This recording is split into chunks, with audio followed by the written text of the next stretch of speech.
Hello, welcome to AI in Action. My name is Mari. I'm here with my husband Jim, and we are going to talk about artificial intelligence.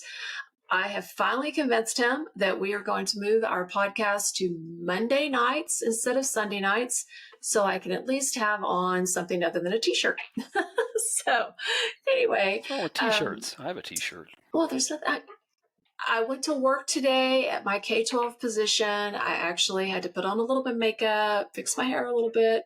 Sunday is my day to relax. Yes, we talk about AI on Sundays, but it's my day to relax, not to actually record a podcast.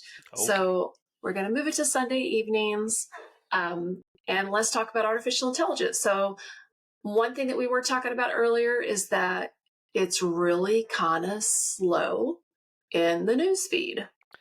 And I was thinking about that ever since we had that conversation. Is it slow, or is my attention span problem that I have just making it harder for me to find stuff that actually interests me? I mean, I was walking out today, and yes, we both still work at a school district. I was walking out, and I ran into our SPED director, and we were talking about some issues she was having, and I was talking to her about ChatGPT, and it was funny because, first of all, she said that thing that we've been hearing for almost 3 years now. I haven't had the time to sit down and really figure out how, make the time to learn how to use it, which we tell people. You don't have to learn. You don't have to learn. But the other thing she said was, when I said that we're working on, because we're doing a thing for the school district, for apparently we've got a lot of people that have signed up to come listen to us talk about AI, and I told her that I was trying to decide, what should we leave in, what should we leave out? And I mentioned history, and she goes, "Oh, I don't know anything about the history of AI." So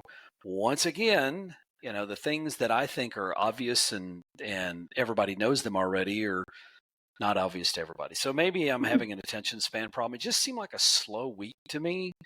Well, you are living in the AI bubble. And we have talked about this before. When you live in the AI bubble, that is what's important to you. And so everything is like moving fast, moving fast, moving fast. So when something slows down just a little bit, you're like, okay, what's going on? What's going on? When everybody else out here is going, please slow down just a little bit. I know. It's that room full of beads problem. I like the shiny beads, and lately all my beads look the same color. I'm like a crow in a room full of shiny beads, but there's not enough shiny beads. I'm sorry. I decided to look at this from the perspective as, do people actually give a crap about AI on, in the headlines, the news, the whatever. So I started looking at this from the direction of, news in general. So I thought, well, because I still use Google search, and I know you do some too, because Google search traditional doesn't hallucinate. It feeds you a nauseating amount of ads, but it doesn't hallucinate. AI search can hallucinate. It can make up stuff. So you have to be careful about taking everything at face value that you get for your news feeds if they're coming from AI. Of course, you can get a lot of not hallucinated. You can just get a lot of stuff that's completely fake news that people have posted, garbage in, garbage out. So you can have a similar experience with Google search without all the ads, but I tend to use both. I am leaning more toward using AI for search because it's that not only nauseating number of ads, but I don't have the time or the attention span to try to absorb. You've got everything Google gives you, you have to go read and try to absorb. And that's fine if it's a little more depth to it. But if you're just trying to get some kind of news and stuff, and you just kind of want to get it pre-digested, you kind of want to skim it. And the news feeds are all sending you feeds now that are behind paywalls. So I'm leaning a little toward AI. So, but anyway, I digress. So what did you do? You went to Google and you said, okay, what are other people searching for? I did. And once again, it vindicated you. But let's talk about... okay, hold on. First of all, we get to that, there's nothing wrong with it vindicating me. Well, it is when you're wrong. But I'm a normal. I am a normal. Well, we both are. Anyway, so I decided to, and I'll explain in a minute, I was going to use YouTube and see what the top stories for the week are. What is YouTube talking about? Well, as you said, the problem with YouTube is I've been using it for so long that it feeds me back into that bubble of mine. So it is hard for me to get things that aren't AI related. But it seemed like the big three: the Pope, basketball, and weather. I Well, the thought Pope basketball has. was done. I am Why? not sure about that. You would have to check on that. Well, I think that mostly it was talking about who's getting traded, I think, to Oh, who or okay. All something. right. Well, if the season's done, then everyone's making all the trades and everything, and everyone's moving to different teams and figuring out where they're going to be next year. And, so, and also you're looking at your basketball season for your college groups that are Mm-hmm. done. And so now are they going to go pro or, what are they going to do? So the Pope we know is because he just unfortunately passed away. So Yeah, this that's a big one. seemed like a good, nice guy Pope too. It's kind of Yes, sad, yes. but And then the anyway, yes. weather. Why do you think the weather? I think Well, because we have extremes now. I mean, we Well, we really just had do. extreme. Remember, we had that frontal boundary that passed through here, or whatever the heck that was, that gave us the storms over the weekend. Well, Yes. that kept on moving east, and when it gets east, once you get toward East Texas, deep in Tennessee, and all those areas, out east, They have it's more got it's moisture, so it's it got to has change more into stuff. tornadoes and Mm-hmm. just really ugly stuff. Mm-hmm. So I I mean, and we suspect that's why even the weather. we even looked up the other day about the hurricane season coming up because we were talking about Yeah. going somewhere this summer, and we're predicting a much higher than normal hurricane season when it comes to number of storms in the Gulf. Yeah. So yeah, Assuming so the current administration doesn't completely get rid of the Weather Bureau or privatize it to where we can't actually get weather anymore, um, that was useful because it was a government. It's the NOAA or whoever that does the hurricane prediction center. mhm. Hopefully, Elon Musk and all those other folks won't take all the funding away from them. I like the weather stuff. So, and Well, I mean, think about people in rural America who need to be warned. I mean, the early warning system comes from yeah. NOAA weather radio and stuff. Well, So, the people from I suspect some of those people from the ones that feed you the news, like AccuWeather, are probably wanting to kill the government sites because then they can force you to their sites. They don't want to kill the agents; they just want to kill their sites because that way you. And I don't know if you've been on one of those sites, but the number of ads is astonishing. I mean, it's popping up everywhere. It's like getting on some of those websites that just sell you all kinds of junk, almost like a bazaar kind of thing. There's just right. And then the ads are overwhelming, they're but gonna that's what they start want. wanting to sell you the ad Already free do. They version already do. monthly and all that. Already Yeah. do. So I can That's why they understand. don't want the Follow the government giving it away money. for free. Absolutely. Follow the So money. I thought it was interesting. So I started looking for, okay, what are people searching for? And you can find all kinds of Google search stuff if people are still using it. Well, the reason I picked YouTube for the news thing was because guess what? The number one thing people search for? YouTube. YouTube. As a matter of fact, the first number, like 4, 5, 6 or something, is YouTube, Amazon, Facebook, Gmail. Those are the most popular search terms. I'm not clear on why Google is the most popular search term unless you're in a different search. I mean, if you're in Google, why do you search for Google? But Well, a lot of people are locked down as to what browser they use, depending upon what their business, provides and them. they want to use Google search, And so they they and they just want search to for use it. Google search, so they search for Google so they can pull up that within their Firefox or Edge or whatever browser they're using. Okay. So they search So for Google. this is the part where you were vindicated Yes, because I was your giving you a hard point. time Oh, today, gave me such crud about the fact but that I constantly type in the word Canva, and you were like, "Why don't you just have it as a shortcut?" And so I was like, absolutely, I still "Okay, believe that. fine." Fine. I won't bookmark it. I'll literally put it on my Google page as a shortcut. We did that. But now I'm like, okay, what if I'm logged in somewhere else? What if I'm in a different computer? What if Doesn't matter what if it's not synced? What if since it's in it's, Chrome, it's gonna but if, sync. but I have to log in to make sure it syncs. You always do And anyway. quite often it's not synced. It tells me I have to log in again so I can make sure I'm synced. And so, I'm gonna log in as you and delete that shortcut just so you can keep typing Canva into Google. I'm surprised you've done it so many times. I'm surprised Canva didn't make the top 10. Um, uh, it always makes the top when I go to anyway, search. Anytime I type in C, it just pulls it up. So I'm done. So there you so go. number 10 was interesting though. ChatGPT was number 10 of the most So searched for people are terms. searching for ChatGPT. Yeah, which makes you think because they don't know how to use shortcuts apparently, or download the app, which you can get for Windows, your phone, just about any OS you can imagine. But why do that when you can just search for it? But anyway, yes, ChatGPT did make the top 10, barely, but it did, which I you have to wonder, are people searching for ChatGPT for then use it for search? Like the people that are Or they're searching for looking to Google? set up a free account, or they've been told about it. Or I mean, there's a lot of different reasons why somebody could be Yeah. searching for ChatGPT. So, all right. So what else? What else did you Well, look up on whenever you started talking about that? well, the news stuff for AI news, ChatGPT being number 10 was, to me, that's AI news. Most of the AI news was the word insane model, Google versus OpenAI versus Claude, which tells you that, no, that people don't care about anybody else because those are the big three. But there's a whole lot of other large language models besides them. The ultimate coding model, huge news.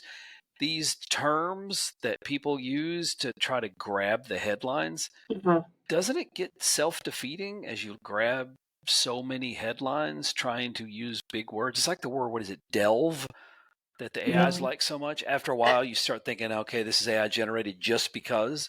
Right. And that irritates me. And we've talked about it before. I used words like plethora and delve and enhance and Peloponnesian War and yes, I've used all these words before, and I've been writing for a very long time, way before freaking stone tablets. I was writing, according to your kids, so we used to ride dinosaurs at school. So yes, you've been exactly chiseling on stone tablets. for a long time, and so it's really annoying. And like the ellipses, the dot dot dot, that stuff. They're like, oh no, don't do that. That's AI, and I'm like, I have been a dot dot dot person for a really Me and long you time. both. Enough so that when I send a text message, I say dot dot dot. When I'm doing like a voice text message, I Yeah, I say know. dot You dot actually dot. do. I've heard you do Yeah, that. I know. And so it's like, get off my back when it comes to stuff like that. It doesn't matter if AI is helping me do something. It matters that the thoughts are still mine and the content is still mine and the idea is still mine. Yep.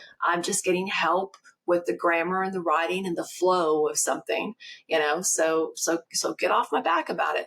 But the other thing that I thought was kind of interesting was that when people are searching about AI or what do they really care about, one of the things that you said was, will they take my job? I think that part of it is because the news feeds that looking for anything to put on the news, they talk, Bill Gates said that AI is going to take all your jobs, or Sam Altman said, or somebody, some rich guy said that AI is going to take all your jobs. I really, of There, course, do think it depends on what your job is, because I can tell you the person that, came out and fixed our air conditioner, our plumbing the other day, I'm not seeing AI come out and dig underneath my sidewalk and find a leaky 30-year-old pipe and patch it. But hey, maybe. So I well, guess one it of the depends on things what you do. Well, that's funny because I was on, of course, LinkedIn today, and one of the reports, or a study just came out, and they were saying that there was only like 1,500 people that they surveyed, which is a really small group of people. Mm, But the number one thing that they said is that the people who are asking are saying that AI is going to take my job or AI will take your jobs. They're all saying all except my job. I mean, they're like yeah. saying AI is going to take all these jobs, but they don't think that it's actually going to be able to take their job.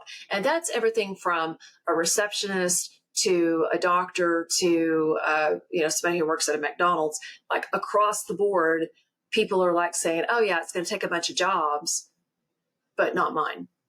Well, Which I can tell you, as someone who has spent every single day working with AI since large language models were released to the world, which is roughly almost 3 years, as you've called me, AI obsessed. I don't know of a single job that was being done well by someone that AI would take over today. I mean, AI agents, this is the year of agents. Everybody's talking about agents. The agents. All an agent is tools with some brains behind it, which means basically you take a tool. Normally a tool could be a search tool or it could be whatever, and you give it the ability to go off and make decisions on its own. I don't know anyone in the near future that's going to trust AI to make all the decisions on its own.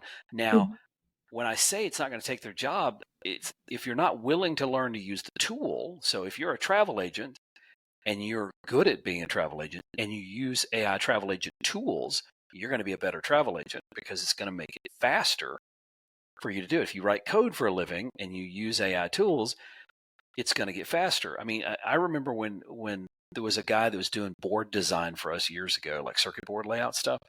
And there was some really incredible tools out there because I did board design at the time. This guy used to use Microsoft Paint to design circuit boards. That's ridiculous. And it was so slow. He did a good job, but it took him twice as long. And we weren't paying him any more than we were paying anybody else, which means he really was not making great money. But that's what he preferred. He didn't want to learn the tool. And he was clear about that. He didn't want to learn the tool. I think that whether or not it's going to take your job, it doesn't have to. And I haven't seen AI so good at any particular task that it's going to take someone's job tomorrow. Maybe 2 years from now, but I also think that's going to be dependent. I think our expectations for services are going to go up. So even if AI gets better at a particular task and doing it autonomously, I think that our expectations for that is going to go up. So maybe instead of 10 people doing a particular job, you only need 4. So people are going to lose their job. Mm-hmm. But those 4 are going to be better at their job and they're going to be doing what they did, but they're going to have better tools. But right. The second thing they were searching for, I thought was really interesting when it came to what they really care about with AI. Yeah, they were asking what happens to my data and my privacy. What's happening with my privacy? Shouldn't they have been asking that for the last 20 years, 25 years? years. Yeah. Yes. At least they're asking now. People are saying they're putting the word AI with it when they're searching for it, but they are asking, what happens to it. And I think the world we live in has something to do with that. I mean, when you have these states that are banning abortion and they're trying to charge women with murder for having an abortion, and women are now suspect, we've got 2 of our daughter and our daughter-in-law are both expecting, and they're younger. I mean, they're in their 20s and they're looking at it going, do I want to use a tool that would be really handy? Because if something happens, like it did with you, I mean, you had a miscarriage. I mean, this is not something you were happy about.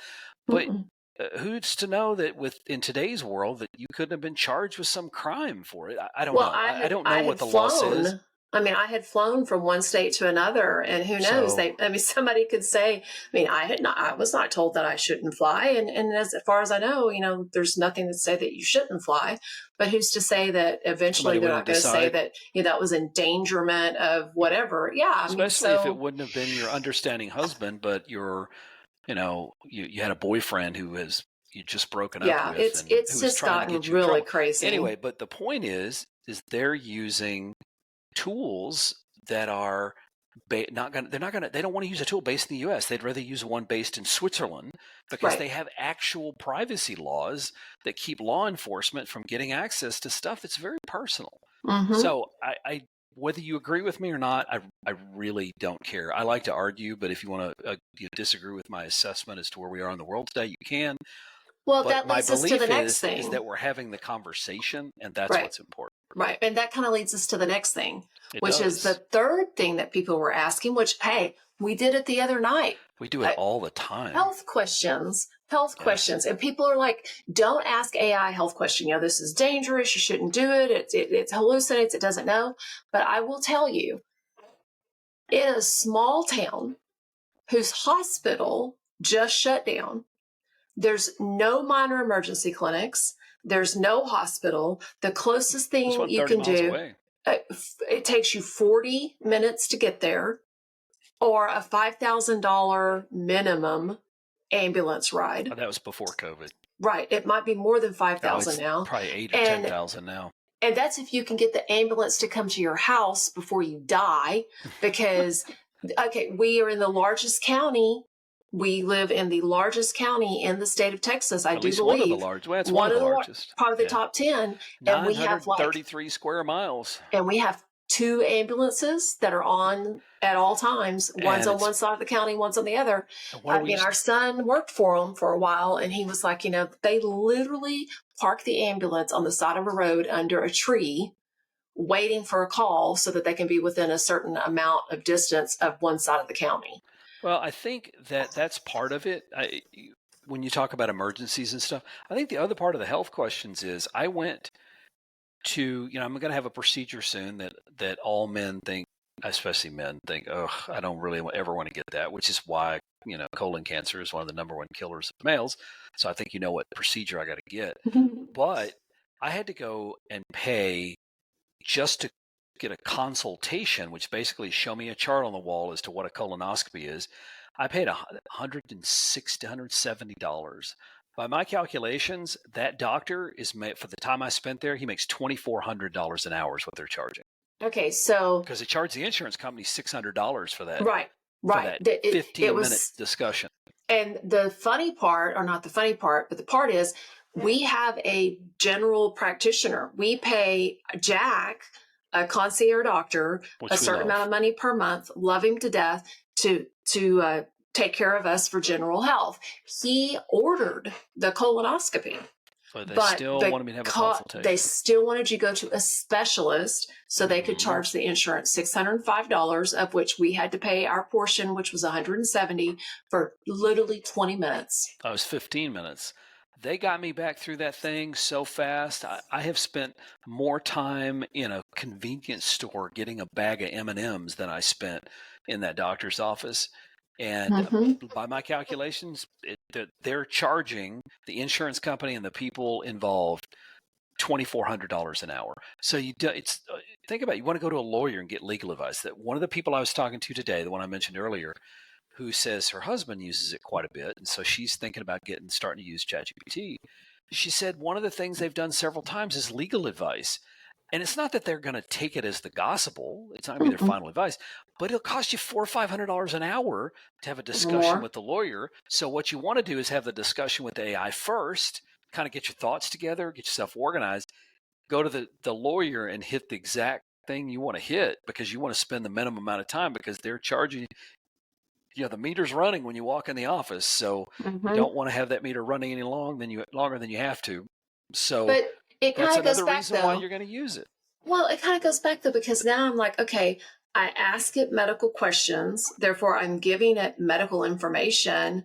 What's going to happen to my data and my privacy? Well, they claim they're not training on it. Yeah. So, I mean, it's a slippery slope that we have to kind of think about. But sometimes you don't have a choice. But we don't have a whole lot of time left. We wanted to kind of talk at the end here about something we found amusing. Okay. Which was the Sam Altman thing you sent me. Yes. And what wasn't amusing, what he said wasn't amusing. It's the different, I read Reddit stuff a lot. You read some stuff on LinkedIn. I found a particular quote I like, so I was going to let you read a quote. And I may have to bleep some of mine out. What was the quote? Comment. Oh, no, you go first. Oh, the comments. First, you got to say what Sam Altman said. Okay. Well, first of all, what Sam Altman said was that, we need to stop saying please and thank you. It was a big thing that came out. I think it was in I'm not 100% sure what media article or what article it was posted in. I've seen it in several places, though. Yeah. But basically, he admits. It's on their website. It's on the OpenAI's website. They posted it themselves. He admits that saying please and thank you to ChatGPT is wasting millions of dollars in computing power. So let's put this in perspective. If I use ChatGPT and I finish doing something and then I say, thank you, I type back, thank you. Well, it does have to. That's going to have to use a GPU to send that back, and then it's going to give me back a response, which is typically like you're so very welcome. We'll get on this next time. You did a great job. Love your writing. It's like it's really is an ass kisser. And I love that. And it strokes my ego. It's great. Pets my ego. But he's saying stop doing it because it's costing too much money. Well, they're running out of. Don't be nice. In reality, they don't care about it costing them money. What they care about is they're running out of compute because they keep releasing features that are incredibly computationally expensive, like generating Ghibli images or however you say that, and Minecraft images. And it's very computationally expensive, a whole lot more expensive than text. Text is the least computationally expensive thing they do. Right. But anyway. Well, what I thought was interesting is that there was a person that I follow on LinkedIn that I actually met her in San Diego, I believe. And she reposted it with her comments. And then she has like 100 comments that have happened back and forth on her post. And one Mm-hmm. of the things that she said at first, she was like, oh, okay, I understand, sorry about that. I'm a please and thank you kind of person, yada, yada, yada. And then other people kind of came back and forth, back and forth. And then finally she posted again. She was like, wait a second. I slept on this last night. And I just realized that Sam Altman, this is what she said, Sam Altman is passing the environmental issue onto the users and not taking any credit for the harm to our planet. Sure, I can stop saying please and thank you, but can you stop scaling up at exponential speed without building sustainable solutions even faster? Yeah, but I'm glad we're having that conversation. But Google search, which I'm sure this person uses every single day because everyone on the planet does, has 3.2 million servers dedicated to just Google search. 3.2 million servers. Mm-hmm. And they've had them for 15 years. Thank you, And AI. We're having those Google has conversations. been Google. I haven't noticed Google saying, we can't do search today because we're using too much energy. Right. So I mean, there's the output of a hydroelectric dam I read somewhere is what one of their search centers takes. So I agree they need to get that fixed quickly, and they have done a huge amount of work to make it less computationally expensive because it's in their best interest to give you answers and use less electricity and less GPUs. So it is a cycle. I agree with them. It has to be talked about, but it needs to be talked about if you're going to talk about it, talk about it in a broader scope. Right. Right. Because And people what don't was want your to give quote? up their technology. People don't want to give up their tech. Well, What was your quote? Mine was kind of obscene. There was one guy that said, I told precisely you're supposed to say, and it gave it a bunch of 1 zeros, and he goes, "Oh crap! I just called AI mom a prostitute." Bad word. That's a nicer way of saying it. Time to go hide in a bunker. And another guy, it's the Reddit guys The are funny Reddit about comments it. versus the LinkedIn funny. comments are really funny. Yes, the Reddit comments, if you want to have a beer and have a laugh, and then LinkedIn comments, if you want to kind of think about things. The Reddit those are the people differences. they tend to have a really good sense of humor. But one of the comments I'd swear my daughter, that was posted 2 days ago. I swear my daughter wrote it. Yeah, but when AI takes over, they're going to spare me because I was nice to them. But I think in all seriousness, I mean, the quotes are funny, and I agree with the energy consumption. It needs to come down. I get that. But you and my daughter made a really valid point, which is why I never said please and thank you. As a matter of fact, I was rude and have been cut off, and you've made fun of me for it more than once from AI. I got it the other day for using all uppercase. ChatGPT refused to talk to me. But the reality is when you are unpleasant, or when you are rude, or when you are terse, it's habit forming. Yes. And if you don't teach kids, it's less efficient for a kid to say please and thank you to a teacher, but it's expected. And now we're not talking about energy use less efficient, but in a general conversation, if you're using a lot, these are unnecessary words, but why do you use them? Because it's a habit. Polite. And it forms it's polite habit. to another human being. You're not talking to another human being, so technically you don't have to be polite. No, but it forms another habit because we dehumanize. Well, we dehumanize people on the phone too. It's like, I talked to a tech support. I talked to a physical human on the phone for tech support today. Because I have dealt with AI so much in the last 3 years, for a few seconds, I'm like, is this person human? And until I knew that the person was human, because of the conversation that we were having, I wasn't treating him the same. And so what I'm saying is you should always be polite. Always. I think it's for your own, but think of it as karma. Karma is not about what you're doing to someone else, it's what you're doing to yourself. And if you're being nasty to someone else, you're not dehumanizing AI by being rude to it because it's not human. But you are dehumanizing yourself and making yourself more likely to be rude in general. I mean, you've seen kids that play video games all the time and how they talk to the people on the video games. They tend to translate that into real life. You've seen it in the classroom. 100%. So I think Absolutely. this is an example of you don't want to anthropomorphize or whatever you call it when you're making a human out of it, but you still want to act like a human being enough. Just consider it practice. Right. If nothing else, consider good practice. Anyway, because what's the next step? What's the next step? What is going to be next that we are going to dehumanize? Is it going to be an animal? Is it going to be Westworld? Watch Westworld. Because Watch Westworld is Westworld. about robots, androids that become so human-like that people get all their weird, distorted fantasies, and they're awful. But they go in there because they know they can maim, murder, rape, and pillage in this environment because they're just robots. Right. But it's really hard to separate whenever you're acting like that toward something else, even if it's not a human. If you kick a robot every day, you might kick a human next. Anyway, we ran out of time. I know, but I'm gonna make one last point before we wrap up. Okay. My last point is going to be that there have been studies about how you get a better answer if you are polite. That's true. 6 or 7% better. The reason that I think that is because humans trained AI with human writing. It's human writing, and the human writing that is polite and nice, and gives you a better answer. It gets better responses from other humans. It gets a better response from other humans, and so it gets more reads, more likes, more everything. Mm-hmm. So yeah, I agree. Yeah, I do too. So anyway, my name is Mari, and I'm here with my husband Jim. It is Monday night, and we're talking about artificial intelligence. We don't have a lot coming up. I know summer's getting here, so if anybody wants some AI professional development, make sure you reach out. We have a website, of course, aiedpro.com. If you have any questions or anything, you're more than happy to answer them. Just make a comment, and we'll get back with you. We need some love on Medium too. We write Medium articles. We write Medium articles because they're too long, and you want to they're the long read kind of stuff, right. and you tend to post them on LinkedIn and stuff. So if you have time, find it's Mari and I on Medium. Give us some love. Yep.